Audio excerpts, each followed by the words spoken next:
हमारे यहाँ बहुत बड़ी अजीब स्थिति है। और गौरव भाई सही बता रहा हूँ मैं, इस दुनिया में दो चीज कठिन है, एक तो सनातनी होना और एक बीजेपी का होना। कल्याण सिंह जैसे लोग छोड़ देते हैं, ये तो साधारण है। तो आइए गौरव जी से मैं निमंत्रित करता हूं कि वो आए और अपनी राष्ट्र प्रेम की कविता से इन सोए हुए लोगों के अंदर जोश जगा दे। एक बार जोरदार तालियां बजाए गौरव चौहान। जैन समाज का बहुत बहुत आभारी हूं। आज आपने हम कवियों पर बहुत एहसान किया है, बहुत बड़ा एहसान किया है। आपने अखिल भारतीय भोजन सम्मेलन के बीच में ये छोटा सा जो कवि सम्मेलन रखा है, इसके लिए हमारी 7 पीढ़ियां आप सबकी आभारी रहेंगे। और सुन लीजिए सुधीर जी, इस सभागार का मामला तब तक स्वच्छंद नहीं होगा, यह कवि सम्मेलन तब तक पटरी पे नहीं आएगा जब तक यह दरवाजा बंद नहीं होगा।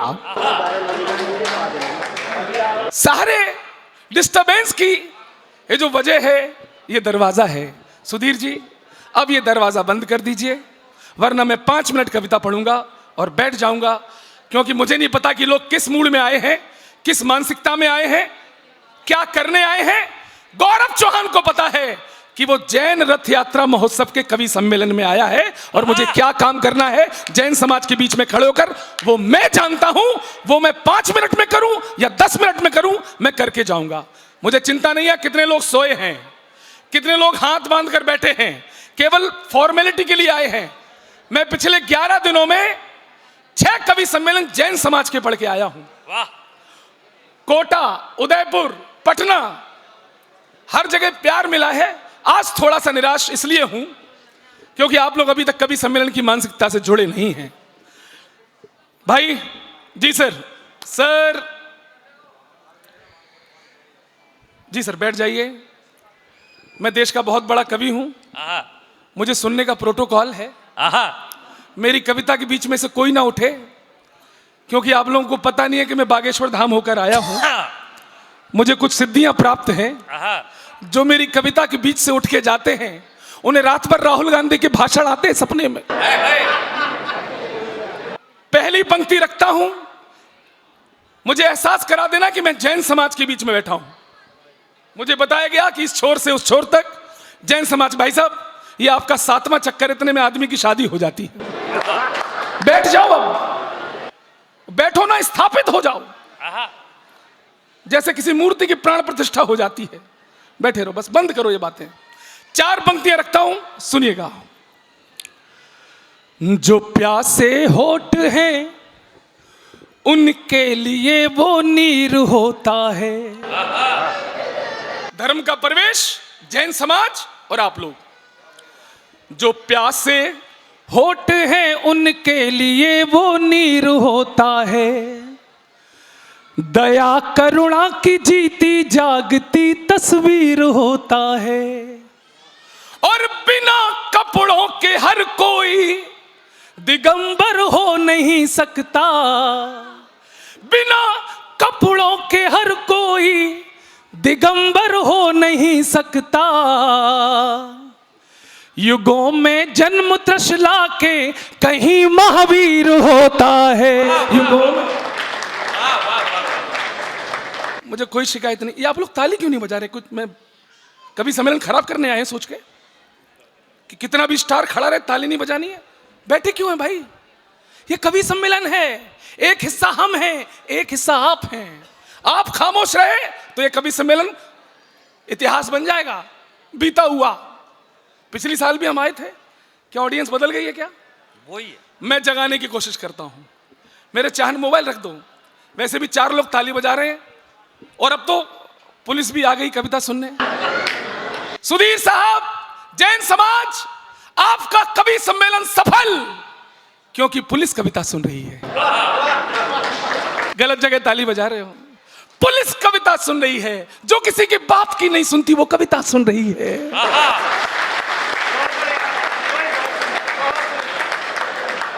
लेकिन सर, मैं पुलिस से पंगा नहीं लेता हूं, मैं उठाता हूं कवि सम्मेलन को।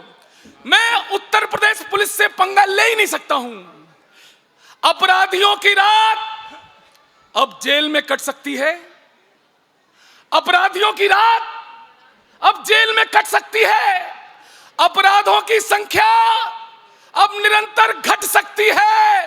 अरे उत्तर प्रदेश पुलिस को सलामी दे देना यारो, ये जब चाहे किसी की भी कार पलट सकती है। थोड़ा देखिए, जैन समाज आपको अहिंसक बोल दिया गया। अहिंसा का मतलब चुप रहना नहीं होता है। महावीर स्वामी ने नहीं कहा था कि अच्छा कभी पढ़े तो ताली ना बजाओ, सब बजाओ।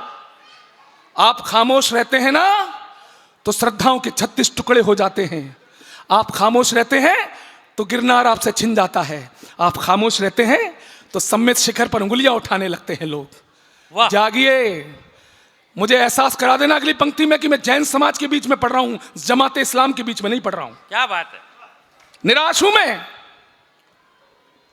जैन रथ यात्रा महोत्सव का मंच है ये। स्वागत। महावीर स्वामी को निहारने की रात है। इसे आप केवल एक कवि सम्मेलन समझ रहे हैं। 7 कवि बुला लिए, पेमेंट दे दिया, हो गया। नहीं साहब, ये केवल एक साधारण कवि सम्मेलन नहीं है सुधीर जी। ये कवि सम्मेलन से कुछ बढ़कर है। ये कवि सम्मेलन से कुछ बढ़कर है। क्या है वो? ये रात क्या है? जैन रथ यात्रा महोत्सव का मंच है ये। महावीर स्वामी को निहारने की रात है और अपने सनातन का शंखनाद कीजिएगा। भारती की आरती उतारने की रात है। वाह वाह वाह वाह वाह। पीछे वालों, अरे शंखनाद अपने सनातन का कीजिएगा। भारती की आरती उतारने की रात है। और जिनके दिमाग में है राष्ट्र का विरोध, यहां उनकी अकल को सुधारने की रात है। उनकी पीछे तक जागना, उनकी अकल को सुधारने की रात है। आज गद्दारों के पैर जड़ से उखाड़ देंगे। अरे आज हापुड़ में तो दहाड़ने की रात है। वाह वाह वाह वाह वाह वाह। दरोगा जी, मैम, जैन समाज के लोगों, दहाड़िए, क्योंकि हमारे पुरखे दहाड़े थे। वाह। हमारे पुरखे जब दहाड़े तो आज हमारे हाथों में कलावा है, ये भगवा पट्टा है, माथे पर तिलक है, क्योंकि हमारे पुरखे दहाड़े थे। एक पुरखा दहाड़ा था, वीर शिवाजी का बेटा संभाजी महाराज। किस किस ने छावा फिल्म देखी? जरा हाथ खड़ा करें। जिन लोगों ने नहीं देखी, अध्यक्ष साहब उनको दिखाने की व्यवस्था कराएं। मुझे गर्व है, बहुत बढ़िया, नौजवान पीढ़ी साथ देना। मुझे गर्व है कि मैंने छावा फिल्म अपनी 11 साल की बेटी और 5 साल के बेटे को अपने बगल में बिठा के दिखाया। लक्ष्य केवल एक ही था, आखिरी के वो 30 मिनट औरंगजेब ने वीर संभाजी महाराज को बेड़ियों में जकड़ा है। और मैं अपने बच्ची से कह रहा हूं, देखो बच्चों, तुम्हारे पुरखों ने अपना लहू बहाया, मर गए, कट गए, लेकिन एक काम नहीं किया। मैंने अपनी पीढ़ी को बताया, जैन समाज के लोगों, सनातन समाज के लोगों, अपनी पीढ़ी को आप भी वही बताइए। तुम सनातनियों से वो संभाजी महाराज क्या कहना चाहते थे और क्या कहकर गए थे? कितनी तालियां बजाई मुझे नहीं पता, लेकिन ताली अब वही बजाएं जो अपने पुरखों की बलिदानी परंपरा को अपने खून में रखते हैं। केवल वही हाथ उठाएं। वीर संभाजी महाराज, तुम सनातनियों से क्या कहना चाहते थे? वो ये कहना चाहते थे, जो स्वराज के हित में था, या तो सब खामोश रहे या चौथी पंक्ति पर इस सभागार को थोड़ा सा हिलाएं। स्वागत। जो स्वराज के हित में था वो कर्म न बदला शंभा ने। वाह वाह वाह वाह वाह। जो स्वराज के हित में था वो कर्म न बदला शंभा ने। वीर शिवाजी के तेवर का मर्म न बदला शंभा ने। अरे जीभ कटी, नाखून खिंचे, आंखें तक मुगलों ने फोड़ी। अरे टुकड़े टुकड़े जिस्म हुआ, पर धर्म न बदला शंभा ने। वाह वाह वाह वाह वाह वाह। जय हो, बहुत बढ़िया। अरे भारत भूषण जी, अच्छा नहीं है सर। कोई बताए, जब अभी केजरीवाल साहब हारे तो सबसे ज्यादा खुश कौन हुआ? कौन हुआ? अन्ना हजारे, उनके गुरु। जैसे ही केजरीवाल की हार की खबर आई, अन्ना हजारे उछल पड़े और उन्होंने एक गाना गाया। दरोगा जी, चाय रख दो, क्योंकि इतनी बढ़िया पंक्ति, आप एकदम ताली बजाओगे तो कपड़े खराब हो जाएंगे। केजरीवाल हारे, अन्ना हजारे बोले फेंका है पहली बार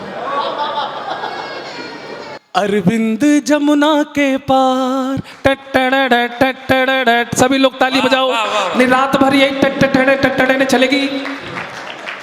फेंका है पहली बार अरविंद जमुना के पार, जनता का थप्पड़ पड़ा, झाड़ू हुई तार तार। और अन्ना हजारे बोले अब जाके आया मेरे बेचैन दिल को करार, अब जाके आया मेरे। आपको पता है केजरीवाल हारे क्यों? उनके हार का सार एक कारण था, दिल्ली में कुछ भी गड़बड़ हो जाए दोषी कौन? मोदी। भ्रष्टाचार दोषी कौन? मोदी। कूड़ा बढ़ गया दोषी कौन? मोदी। दिन रात मोदी मोदी मोदी। मोदी जी खुद परेशान हो गए और केजरीवाल को फोन लगाकर एक गाना गा दिया। और गाना क्या गाया? गाना गाकर केजरीवाल से प्रश्न किया और केजरीवाल ने गाना गाकर ही जो जवाब दिया, आज का परमानंद वहीं पर है भक्तों, वाह, चूकना मत। मोदी जी ने केजरीवाल से कहा, ए केजरी, लोगों को तुमसे कितने गिले, क्यों क्यों क्यों क्यों क्यों क्यों क्यों, तुम कैसे सीएम मिले, क्यों क्यों क्यों, लोगों को तुमसे कितने गिले, तुम कैसे सीएम मिले, इतने दिनों तुमने क्या किया, क्या किया क्या किया क्या किया। केजरीवाल बोले तेरा नाम लिया हो, तुझे याद किया हो, तेरा नाम लिया, तुझे याद किया, तुझे। आगे कुछ नए लोग आए हैं, अधिकारी हैं, प्रणाम करता हूं सर, बैठिए। आखिरी 4 पंक्तियां पढ़ता हूं, मुझे विदा दीजिए। संस्कारों का मंच है, जैन समाज का मंच है, ये कहीं भी फिट हो जाओ। बस 4 लोग फंस गए हैं, बीच बीच में एक आध उठ जाना, क्योंकि सोफे को भी सांस लेनी होती है। अंतिम 4 पंक्तियां पढ़ के जगह लेता हूं। मेरी सब माताएं बहनें बैठी हैं। मेरे सनातन समाज के लोगों, एक प्रश्न करता है गौरव चौहान, क्या आपने कभी विचार किया है कि हमारे इस समाज की बेटियों के कपड़ों से पिछले 10-12 सालों में दुपट्टे कहां गायब हो गए? वाह। क्या एक अभिभावक के नाते आपने विचार किया कि हमारे बच्चों ने दुपट्टा पहना? किस संत मुनि ने विचार दिए? किस प्रवचन में सुन लिया आपने? सिलेबस की किस किताब में आपने पढ़ लिया कि बच्चियों अब दुपट्टा खत्म? यह साजिश है, आप समझ नहीं पाए। यहां जितनी माताएं भारतीय प्रधान में बैठी हैं, एक एक के चरण स्पर्श करता हूं, लेकिन जितनी बहनें या बिना दुपट्टे के बैठी हैं, मैं हाथ जोड़कर प्रार्थना करता हूं, मेरी 4 पंक्तियां सुन लेना मेरी बहनों, और कल से अगर दुपट्टा पहनना शुरू कर दो तो मैं समझूंगा मेरी ये 4 पंक्तियां आज धन्य हो गई। लेकिन सुनिए, अभी मैं आपको अनपढ़ लग रहा हूं, गंवार लग रहा हूं, ये क्या, आज तो मॉडर्न जमाना है, ये गौरव चौहान क्या बकवास कर रहा है। नहीं बेटे, अपने घर के 20 साल पुराने एल्बम को खोलना, तुम्हारी मम्मी, तुम्हारी बुआ, उनकी पुरानी फोटो देखना। अगर वो साड़ी में है तो सर पे आंचल होगा, और अगर वो सलवार कुर्ते में है तो तन पे दुपट्टा होगा। अगर ऐसी एक फोटो मिल जाए तो मुझे बिठा देना। ठीक है साहब, आपकी जो इच्छा है वो पहनो। आखिरी पंक्ति, अगर आपको अपने हिसाब से पहनना है तो गौरव चौहान की एक अपील सुन लो, वो भी कर लो। मेरी बहनों, अगर फैशन हुआ हावी तो लज्जा हाथ में रखो। मैडम, अगर फैशन हुआ हावी तो लज्जा हाथ में रखो। सदा मजबूत खुद को आज हर हालात में रखो। और बनी हो आधुनिक तो फिर तुम्हारी जिम्मेदारी है